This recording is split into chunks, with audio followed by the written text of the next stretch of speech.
ఇప్పుడు main Muslims అనే కదా బాబాని పట్టుకున్నారు. మరి బాబా ముస్లిమ్స్ అన్నప్పుడు అసలు బాబా గుళ్ళని ఎందుకు నువ్వు ఫస్ట్ ముస్లిమ్స్ వెళ్ళగొడితే బాబా గుళ్ళు కూడా పోతాయి. మరి దరగలు అనుకుంటున్నావు కదా నువ్వు. కరెక్ట్ అయిన పాయింట్ ఇది. ఎందుకు ఇప్పుడు ఇప్పుడు మంచిగా ఉన్నామ్మా, ఇంత పెద్ద కరోనా వచ్చింది. మరి కరోనాలా హిందువులేంటి ముస్లింస్లేంటి ఏ కులం వాళ్ళు అంటే ఏంటి, కొంతమంది అయితే ఏ కులము తక్కువ ఉన్న వాళ్ళు కూడా హిందువులకు పోయి హెల్ప్ చేసిన వాళ్ళు ఉన్నారు. చాలా మంది ఇళ్లలో పని చేసుకునే వాళ్ళు ఉన్నారమ్మా. మరి వీళ్ళు హిందువులు, వీడు ముస్లింసోడు, వీడు వేరే కులమోడు, వీడింటికి ఎందుకు పని ఇవ్వాలని మరి అప్పుడు అనుకోలేదే. అంత కరోనా ఎడబోయినావు నేను, నువ్వు ఏ త్వరలో జరిగినావు. ఇంకొక ఆమె కూడా ఎట్లా మాట్లాడింది, బాబా దయ్యాలే కల్లోకి వస్తాయి, దేవుళ్ళు రారు, కృష్ణుడు రాడు, ఆయన రాడు, ఈయన రాడు అన్నారు. ఎందుకు రారమ్మా? మీకు నిజంగా దమ్మున్నోళ్ళైతే, మీరు నిజంగా హిందూ ధర్మాన్ని కాపాడే వాళ్ళైతే ఒక్కసారి నల్గొండ డిస్టిక్ వెళ్ళండి అమ్మా, వరంగల్ డిస్టిక్ వెళ్ళండి అమ్మా. వరంగల్ డిస్టిక్ లో అన్నారం అని అన్నారం షరీఫ్ అని ఒక ఊరు ఉంటది, దర్గా ఉంటది పెద్దది. అక్కడ 99% మన హిందువులే పోయి కందూర్లు చేస్తారు. పిల్లలు పుడితే మొక్కుకుంటే ఇప్పుడు మనకి మంచి జరుగుతుందంటే ఎక్కడికి వెళ్ళినా అవసరం, అది మన పర్సనల్. నువ్వు హిందువుకే వెళ్ళు, నువ్వు హిందూ దేవుడికే మొక్కు, నువ్వు హిందూ దేవుడికే మొక్కు అని చెప్పడానికి నువ్వు ఎవడివి? నీకు అసలు నీకు అది అర్హతనే లేదు, నీకు అవసరం లేని విషయం. అక్కడికి వెళ్ళి చూడు, 99% దర్గాల దగ్గర కందూర్లు చేస్తారు. పిల్లలు లేని వాళ్ళు, పిల్లలు పుడితే తూములు అంటే వాటర్లో వేస్తారు పిల్లల్ని. నీ తూములు వేస్తాను ఆయన, నాకు ఒక బాబును పాపను ఇస్తాను మొక్కుకుంటే వాళ్ళకి పుడితే అలా తూములో వేస్తారు. ఇలా నీళ్ళలో వేసే అక్కడ దాని కింద వదులుతారు. దర్గా పైన గుడి ఉంటది, కింద తూము ఉంటది. ఉండేది ఒకప్పుడు ఉండేది, ఇప్పుడు కొంచెం ఈ కాలం మారుతున్న కొద్దీ ఇది ఉంది చెరువు అయితే. అక్కడ వేస్తారు, అక్కడ అందుకుంటారు. మరి ఆ పిల్లోడికి ఏం కాదే, పుట్టిన చిన్న పిల్లల్ని పట్టుకొని వస్తారు. మరి అక్కడ పోయి ఆ దర్గా దగ్గర అస్సలు ఇక్కడికి హిందువులు ఎవ్వరు రావద్దు అని నువ్వు అక్కడ అందరిని ఆపి. నల్లగొండ డిస్టిక్ లో జాన్పాడ అని ఒకటి ఉంటది, అక్కడ కూడా 99% మన తెలుగు వాళ్ళే ఉంటారు. పోయి అక్కడ ఆపు. ఫస్ట్ నువ్వు దర్గాల దగ్గరికి వెళ్లే వాళ్ళని ఆపాలి గాని మన హిందూ దేవుడుగా అనుకొని బొట్టు పెట్టి గంధం పెట్టి మొక్కుకునే బాబా మీద పడడం ఏంటయ్యా? నీకు బాబా ఒక్కడే కనబడుతున్నాడా? ప్రపంచంలో ఎన్ని సమస్యలు ఉన్నాయి, ఎన్ని ఉన్నాయి. ఇప్పుడు మణిదీపేశ్వరమ్మ నా ఇంట్లో నిల్చొమ్మన్నది, నాకు ఇల్లు కట్టమన్నదని ఒక ఆమె ఎగురుతుంది. కొత్త అమ్మవాళ్ళు కలికాలంలో అన్ని పుట్టుకొస్తాయి తల్లి. కానీ నువ్వు ఈ పుట్టుకొచ్చే వాటిని నువ్వు ఆపాలి కదా. ఇప్పుడు 100 ఏళ్ల నుంచి ఉన్న బాబా మీద పడేంటి అంటే, ఎవరైతే స్ట్రాంగ్ ఉన్నారో వాళ్ళని పట్టుకుంటే నీ హవా నడుస్తుంది. మరి నీకు కూడా కావాలి కదా, అందుకోసము అంతే. మరి అంతే. ఇప్పుడు నీ వెనక ఎవడున్నాడు ఎవడు పోయాడు అనేది మాకు అనవసరము. కానీ నువ్వు ఇప్పుడు భక్తుల మనోభావాలని దెబ్బ కొట్టి ఎంతో మంది ఆడవాళ్ళు, చాలా మంది ఈ రోజులో బాబా గురించి ఇలా ఎలిగేషన్లు వస్తుంటే ఎన్ని వస్తుంటే బాబా గుళ్ళో చాలా మంది బాధపడ్డారు. అంతమంది ఆడవాళ్ళ ఉసురు పోసుకోవడం నీకు అంత అవసరమా?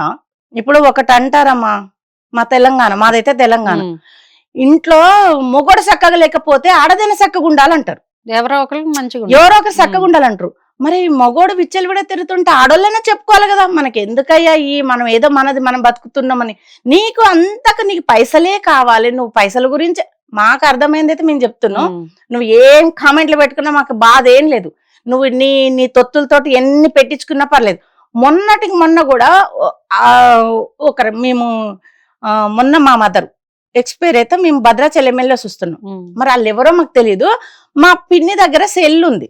అయితే ఆ సెల్ తీసుకొని కొంచెం సెల్ ఇవ్వమ్మ ఒకటి అంటే ఇచ్చింది పాప. ఆమె బస్ లోనే ఇస్తే ఆ సెల్లులో కామెంట్ పెట్టిండు. అయితే ఈయన అదే మేము చూడలేదు. తర్వాత మా పిన్ని ఎవరు ఆయన ఏం అడిగిండో, ఫోన్ మాట్లాడలేదు, ఏదో టక్ టక్ కొట్టిండు, ఏం చేసిండు పిన్ని అని చూస్తే కామెంట్ పెట్టిండు. ఈయన మాట్లాడిన మాటలకి ఆయన మంచి ఒక లెవెల్ గా ఒక రేంజ్ లో ఆయనను పొగుడుతూ కామెంట్ పెట్టిండు. అంటే నీ చుట్టూ ఉన్న దొంగ తొత్తులంతా మంది సెల్లులకి వెళ్ళి తీసుకొని మంచి కామెంట్లు పెట్టించుకుంటావా? నువ్వు పెట్టించుకో, మాకు కూడా పెట్టిపి. 100,000 సెల్లులతో పెట్టించుకున్నా మాకు బాధ లేరా బాబు. కానీ నిజంగా నువ్వు ఐందవ ధర్మాన్ని కాపాడాలి, నా ధర్మంగా నేనున్నాను. ఇంకోటి ఏమన్నాడు, బాబా కల్లోకి వచ్చి నేను తుర్కోణ్ణి, నేను ముస్లిమ్స్, నువ్వు ఏం చేసుకుంటావు, ఎలా నిరూపించుకుంటావు బాబా ఏం కళ్ళకి వచ్చి పీక్కుంటావో పీక్కు అంటే బాబా ఆ మాట మాట్లాడతాడమ్మా. ఒక గురువు అయిన గురువు మనకి బుద్ధులు జ్ఞానాలు నేర్పించి మన మంచి మార్గంలో నడిపించే గురువు. ఒక గురువు నీకు ఇలా ఏం పీక్కు అంటే పీక్కు అని చెప్తాడా? ఏంటో నోరా లేకపోతే ఏంటి పెంట? అది ఏం మాట్లాడుతున్నారా బాబు నువ్వు? అసలుకి అన్నం తింటున్నా, నోరుతోటి ఏం తింటున్నావు నాకైతే అర్థం కావట్లే. ఏం పీక్కు తర్వాత ఆది శంకరాచార్యుల కల్లోకి వచ్చి నేను ఏంటి నా అంశ నిన్ను నేను పంపించానంటే అసలు నువ్వు ఆ భగవంతుడితో పోల్చుకునే అంత అర్హత నీకుందా? ఇక్కడ శాస్త్రాలు చదివిన వాళ్ళు, బ్రాహ్మణ్స్, పండితులు, వేద మంత్రాలు చదివిన వాళ్ళు, ఎంతో తపస్సులు చేసిన వాళ్ళు, ధ్యానాలు చేసుకున్న వాళ్ళు వేల తరబడి ఉన్నారు. ఋషులు, మునులు ఎంతో మంది ఉన్నారు. వాళ్ళెవరు ఆయనతో పోల్చుకోలేదే. నువ్వెంత, నీ లెక్క బయటికి రారు కదా అసలు. మరి అసలైన అసలు నువ్వెంత, నీ లెక్క ఎంత? భగవంతునితో పోల్చుకుంటావా? భగవంతునితో పోల్చుకున్నంత లెవెల్లో నువ్వు ఉన్నావంటే అది పోయే కాలం రా నాయన. నీకు పోయే కాలం, మంచి కాలం కాదు. నీకు పిల్లలు ఉండుంటారు, నీకు ఫ్యామిలీ ఉంటది, అందరికి ఇంట్లో బాగుండాలి కదా. నువ్వు ఎన్ని గుళ్ళు కూలగొట్టు, ఒక్క గుడి టచ్ చేసి చూడు, ఒక్క గుడి టచ్ చేసు. ఇదంతా వద్దమ్మా. షిరిడీకి వెళ్ళి ఇప్పుడు 5 నెలల ముందు 3 నెలల ముందు నుంచి టికెట్లు బుక్ చేసుకుంటారు తెలుగు వాళ్ళు. మొత్తం ఆంధ్ర వాళ్ళు, తెలంగాణ వాళ్ళు, 2 రాష్ట్రాలలో కదా, ఇంకా వేరే రాష్ట్రాలు అది వదిలేసండి. ఈ 2 రాష్ట్రాల వాళ్ళదే ఒక ట్రైన్ మొత్తం మంది ఉంటది. ఇప్పుడు ఆ ట్రైన్ టికెట్లను ఆపిచ్చేసాయి నీ దమ్ముంటే. లేదా షిరిడీలో అడుగుపెట్టి మా హిందువులను ఎవరిని మీరు రానియద్దు, మీ సపరేట్ గా మీరే ఉంచుకోవాలి, మీ గుడిళ్ళు మా దగ్గర ఎక్కడ ఉండద్దు అని పోయి నువ్వు వాళ్ళ దగ్గర పోయి మాట్లాడు.